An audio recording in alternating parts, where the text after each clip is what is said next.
So, one of the things I'm particularly not a fan of, if not very fond of, and I know I'm not the only one that is alone in this, but when I was watching the old Turtle Den's recent video talking about the upcoming Armageddon game miniseries that IDW's TMNT is doing, they brought up a moment in the book, at least one of the prequel books, that when I looked at that, I was like, so that's not necessarily the main series, but you put this moment into a prequel book that's basically the start of an 8-issue arc that has possibly some ties, if not no ties, to the main book. You know, it's just kind of confusing. You know, when you look at the list of, you know, the issues and everything, and whether or not they all connect as time goes on. Now, I'm sure they do, but if the main story is just this side series and everything, then, you know, what was the point of doing this? You know, doing this moment. And what I'm talking about is they have the very popular Aeoplex, who is the IDW's, I guess you could say, equivalent of Ninjara, Yumiko, or Umiko, whatever you want to call her, or Yumiko. You know, they have Aeoplex quit the TMNT team. Well, basically the Splinter clan. Now I'm not sure if she quits, you know, the TMNT group. Like, you know, she's still going to be for them, with them, which apparently I think she would be. She's just not going to be part of the clan because apparently redeemed Orokosaki Shredder is training them. He's training them, and she wants nothing to do with him because of the past history. And when I saw Old Turtle Den bring this up in the video, the first thing that went through my mind was, really? You're going to put this moment, as I mentioned, in a side series and not the main series, because obviously you know that this moment is only temporary, if at that. Like, in other words, it's only temporary, but it's not going to be, you know, a permanent, but it's not going to be for a long time. It's just going to be like a temporary, hey, she's gone for a bit, she'll be back kind of deal, da-da-da. You know, to me, when I saw that, when I saw them talk about that, I was like, again, I was like, seriously, this to me is the most overused trope, in my opinion, of any trope, television, comic book wise, movie wise, that's ever been used. I mean, yeah, I've come out here and I've talked about how I'm a fan of certain tropes like the lustful milk gag and everything, but as I've mentioned, that's a trope that rarely gets used. You rarely see that get used unless a certain series calls for it for certain characters. Like the upcoming Tiny Toons University might call for it. And, you know, I have a feeling it will. But the point that I'm getting at is when I look at tropes that I feel are more overused, that should be kind of in that category of being rarely used so that when they happen, they have a bigger effect, this is one of them. The whole break up, quit the team kind of trope is probably one of the more overused ones I can think of. I mean, everybody loves, because everybody loves the Aeoplex character, obviously. They love her relationship with Raphael in the IDW books. They love all that. They love all that.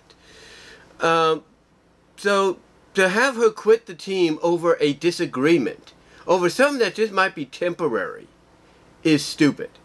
And then the fact that you tease the idea that she's the one that knows about these renegade clone turtles, teasing maybe the fact that, oh, she might join them, but she won't, and everything, or she knows about them, but she's not going to give information to the team unless Orokosaki is out of the way or he's not there. You know, to me, it's just one of the most overused storytelling tropes that any media can use. And it's not just for, like, quitting a team because of somebody, you know, being part of it, even if it's temporary and stuff like that. No. It's a trope that nobody likes. That nobody, as I mentioned earlier, is a fan of. I mean, you want a good example of what I'm talking about. You want a good example. One of the primary shows, one of the primary channels, you know, as a matter of fact, that my company, my store, has showing in the lounge room, in our new lounge room, break room, if you will, in the back of the store, and even before then when it was up in the front. One of the main channels that they have showing is TBS. And one of the shows that mainly gets shown on a marathon loop throughout the day is Friends.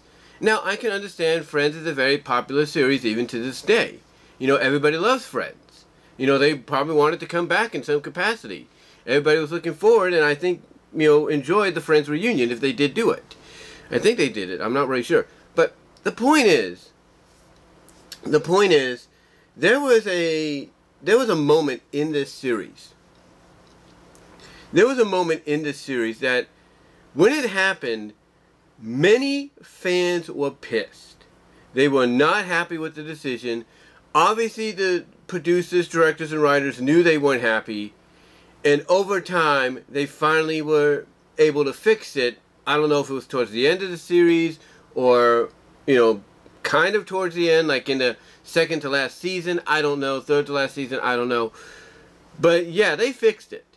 They fixed it because honestly, nobody liked what they did. And what I'm talking about is the breakup that happened with Ross, and I think his name was Roy or something.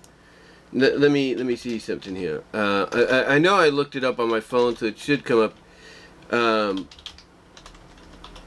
Let's see. Let's see here. Ross and Rachel. Yeah. Ross and Rachel.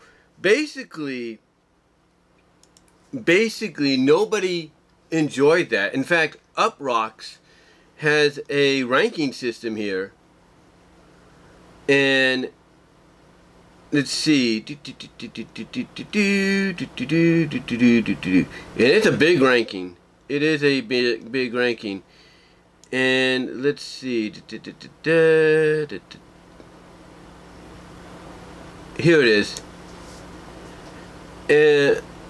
Let's see. It's season 3, 15 to 16. They did it once. Let's see.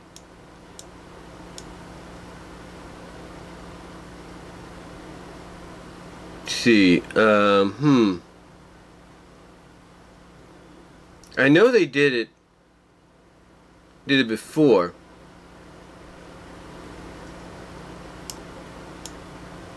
I'm looking on here right now on Uprocks. I don't know if they have it listed. Uprocks is one of those sites that you can go to, very resourceful, but is littered with ads. You know, it's just like, here's an ad here, here's an ad here, you know. Let's see. Well, they don't have it here, but basically, it lets me get out of here. That's the one thing about it. That's the one thing about it. They don't like it.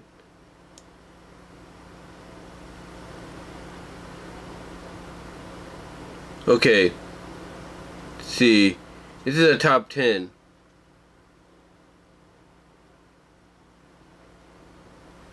Let's see.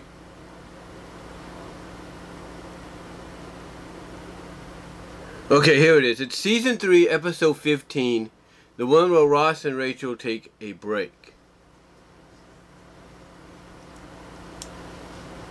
So, yeah.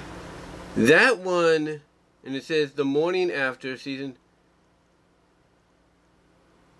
And, okay, so this was ranked at number 5. The number 4 and 5, which were both 16, which were both ranked 6 and 5.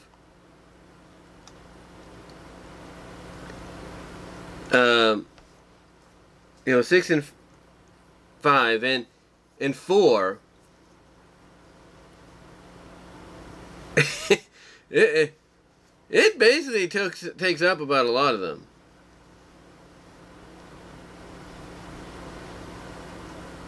It basically takes over a lot of them and everything. So it takes about several slots here. But anyway. Anyway, here's the thing. This is from ScreenRant.com. They say basically episode 16 is one of the most heartbreaking episodes about the end of a relationship in season 3. One, as Rachel and Ross and Rachel go their separate ways after Ross's terrible mistake because he kisses another girl in the previous episode.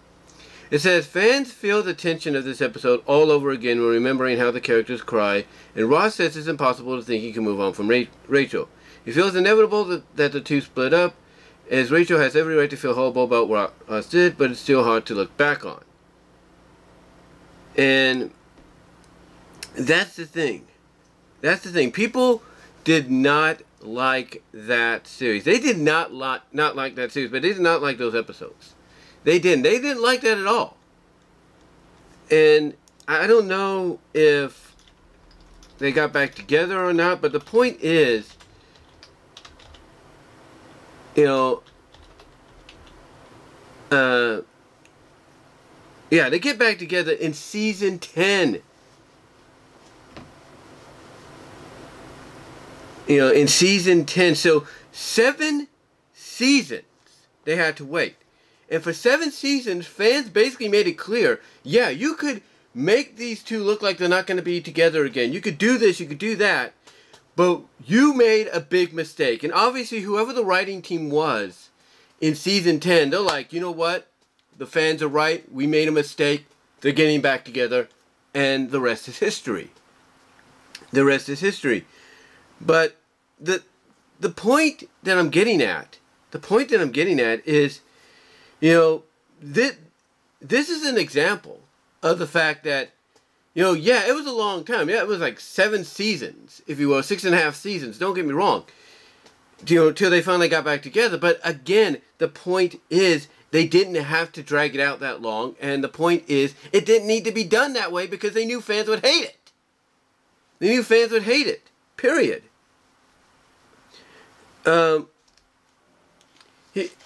Here's the thing. Here's the thing. If you're gonna use a trope like this, if you're gonna use a trope like this, it should be one of those rare occasions, as I mentioned earlier. It should be one of those rare occasions. Like with Friends, if you're gonna break up Ross and Rachel, one positive I will give it before they rectified it, because the fans obviously, you know, basically, you know, even though they loved the show, they panned the fact that Ross and Rachel weren't together anymore, and they would do all these different attempts. You know, one thing I will give it is the breakup was one of those rare occasions where you've looked at every season wondering, okay, is this going to be the season? Is this going to be the season? Is that going to be the season? And it never happened until almost the second to last season. And you're like, well, why drag it out for so long? Because basically, again, they wanted you to, you know, feel and believe like it may or may not happen. You know, and it's one of those rare occasions where, you know, when you utilize something like this, it actually works. It makes things believable. But when it comes to characters breaking off from a team or, you know, quitting a team because of a disagreement, we all know that's not permanent.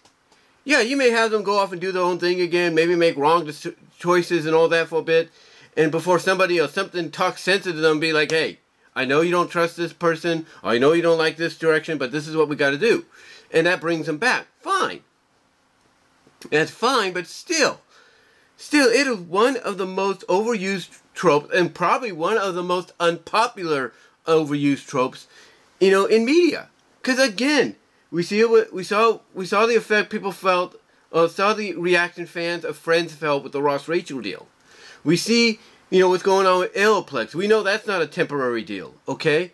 We know that had the original Archie TMNT continued, we know Ninjara's breakup from Raphael and the TMNT team was not going to be permanent. We know that. We know that. We know that for a fact. But the point that I'm getting at The point that I'm getting at is if you're going to use a trope like this, don't always use it. And don't always use it, you know, out of nowhere, especially in a side story or a prequel to a side series that you're doing that may or may not have a tie-in to the main book. I'm just saying, you know, if you're going to do it, put it in the main story. Build up to it. The one thing I will give, one thing I will give the Moon Eye saga, in which concluded with Raphael and Ninjara breaking up, the one iota I will give it is the fact that they built up to it. They used issue after issue, you know, not just in that saga, but in previous issues and all that. They used hint after hint to indicate that this relationship wasn't going to last. I mean, they even hinted at it when the future Raphael basically told the Ninjara of the present exactly what could happen. When he told his, you know, past self what could potentially happen, they were dropping hints. They were dropping hints. They were building towards it, which is why, even though a lot of us didn't like it, it, you know, basically it was justified in happening because they built up to it. They didn't just throw it out there for no reason.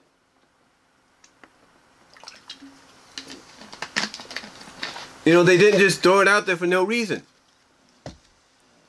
I mean, you look at, let's say, Sonic and Sally's breakup in 134.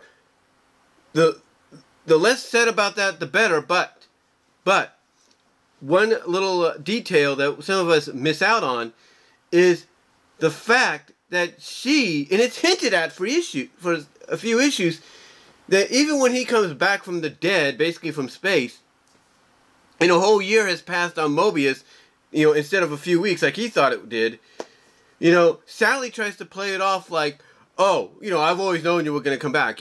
I always knew you were alive, and da-da-da-da. You know, she tries to play it off, even though it's pretty much indicated in the issue that she's been going through a lot of grief. She's been going through therapy, psychology, you name it, whatever. You know, she's been going through a lot of it. You know, just to help herself get, you know, accept what has happened. But she's always, every day, gone to his marker.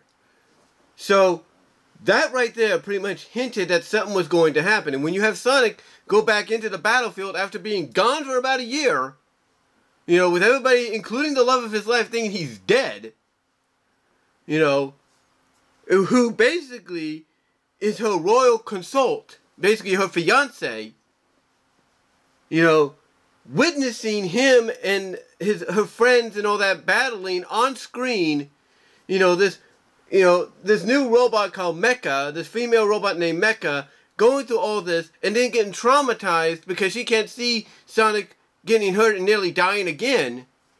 You know, you see all these moments and hints building up to the fact that 134, even though it was artistically, some would say, artistically, you know, taken the wrong way, basically artistically showed the characters in a very unflattering, unpopular, disdainable way. It was a moment, whether it went the direction it did dialogue-wise or not, that was building up. That was building up to, because, you know, she couldn't take it anymore. It was just building up, and they had different ideals. They had different ideals. Now, thankfully, Ian Flynn, when he came on board, he rebuilt that. He took his time. You know, you could see the hints throughout of that happening until we got to 222. The point that I'm getting at is if you build up to it, you show little hints here and there that something is going to happen inevitably, then so be it. You have justification to do the breakup. You know, Aeoplex leaving the team at a disagreement for, you know, Saki being part of it, at least being there to train. You know, look, I get, you know, the history storyline-wise between the characters, but come on, seriously, you don't just quit a team or a clan because, oh, I don't agree with this person and all that. I don't want this person there, da-da-da-da. You don't do that. You basically just have the team walk off, you have somebody else go after them, maybe Raphael, maybe Jenica, and you have them talk to her. That's what you do.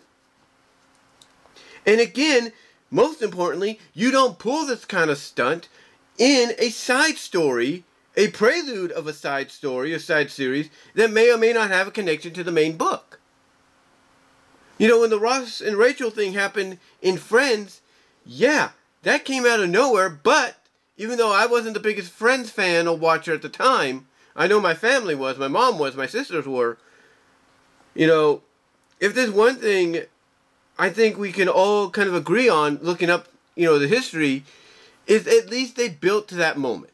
At least there were hints, you know, sprawled, you know, sprawled, or, you know, throughout the series, that something was going to happen between Ross and Rachel, but we just didn't know when and where, or how.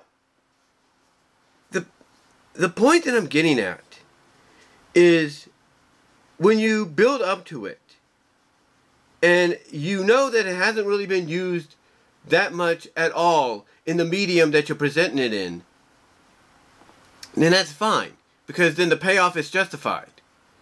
But if you just do it out of nowhere, and you do it in a side story, even a prelude of a side story, with connections or no connections to, you know, to the main book, then it doesn't make sense, because you didn't really build up to it. Like, you didn't have any. Now here's the thing. I haven't read the IDW book that much. I mean, I do have Urban Legends, the collection of the Image version of the Turtles, as well as I have, like, the anniversary issue, the 30th anniversary issue of from IDW, as well as, I think, one of the issues where Donatello basically gets the hell beat out of him nearly to death. You know, I got those, along with the Archie books.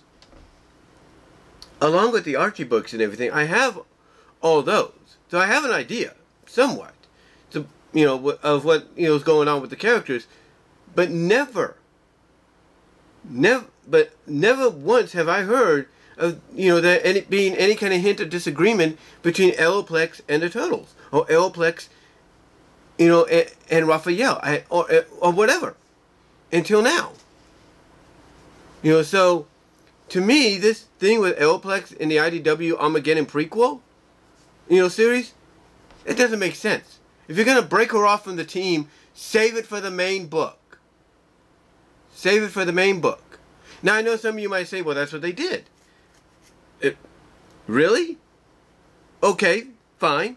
I'll give you that. If it was saved for the main book, fine. But the way the old Turtle Den put it on their channel, it feels like it took place in the Armageddon game prequel. That's what it took place in. And if it took place in there, that still doesn't make sense.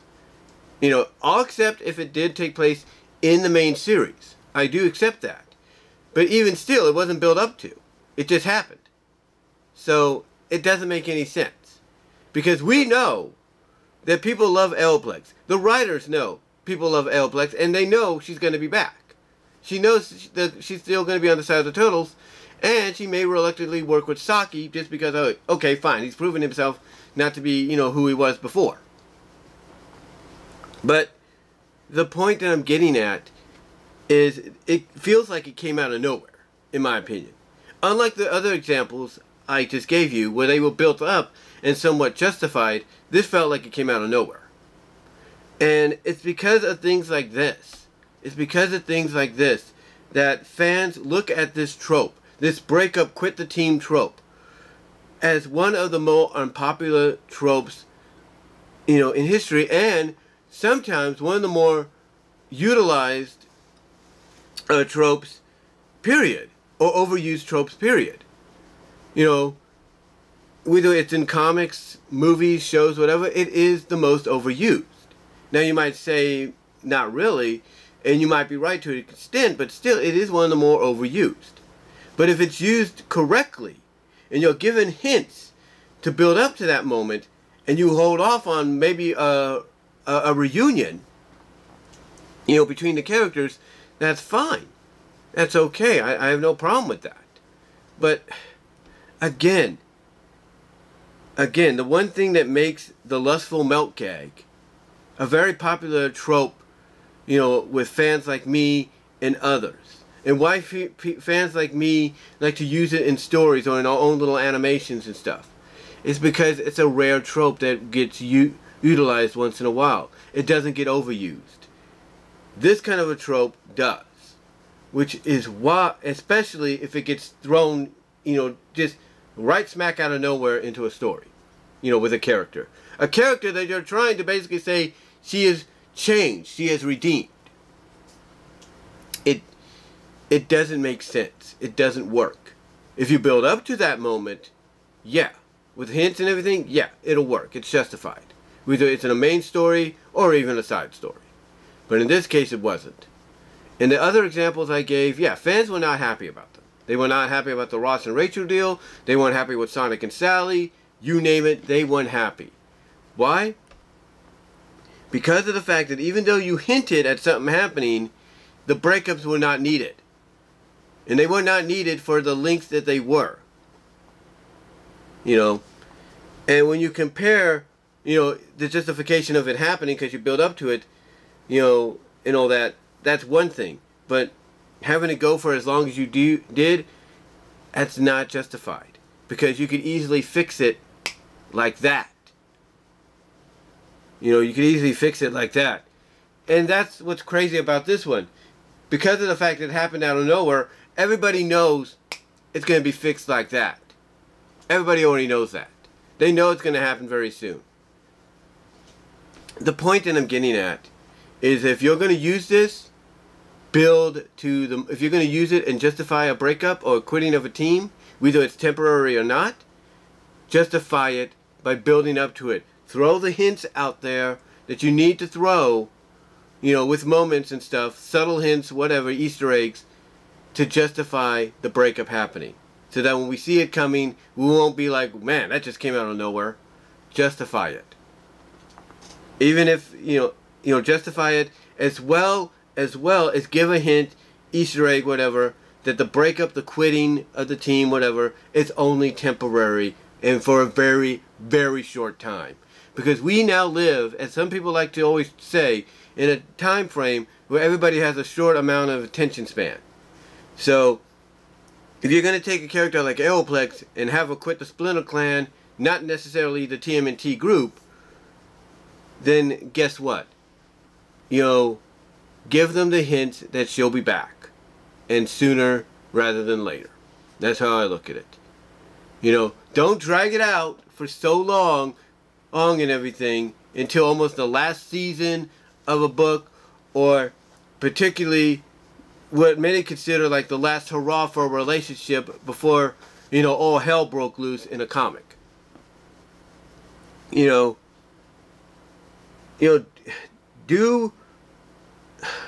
how do I put this? Just do it correctly. Build to it. Build to it. That's how I look at it. Now, I know I sound like I rambled here, but again, guys, this is just something that I had to get off my chest because I am sick and tired of seeing these tropes.